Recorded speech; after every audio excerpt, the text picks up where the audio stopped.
इगतपुरी ते मुंबई हा समृद्धी महामार्ग लवकरच सुरू होणार आहे। समृद्धी महामार्गाचा यावेळी 5वा टप्पा पूर्ण झाला असून 5 जूनला मुख्यमंत्री फडणवीसांच्या हस्ते त्याचं उद्घाटन होणार आहे। पाहुयात या संदर्भातला स्पेशल रिपोर्ट।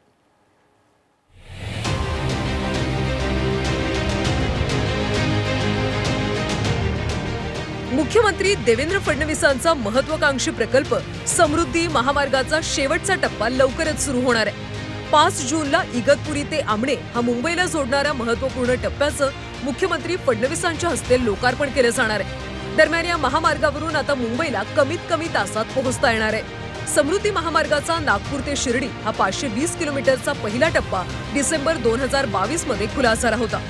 तर दुसऱ्या टप्प्यात शिर्डी ते भरवीर असं जवळपास 80 किलोमीटरचा मार्ग वाहतुकीसाठी सुरू करण्यात आला होता। तर गेल्या वर्षी तिसऱ्या टप्प्यात MSRDCनं भरवीर ते इगतपुरी हा आणखी 25 किलोमीटरचा मार्ग सुरू केला।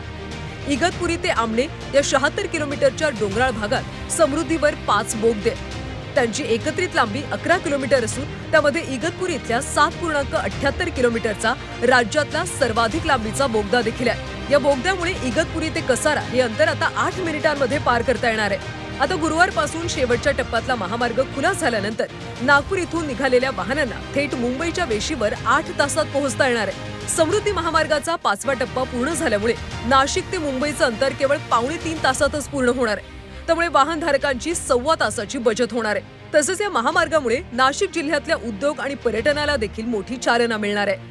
योगेश खरे, झी 24 तास, इगतपुरी, नाशिक।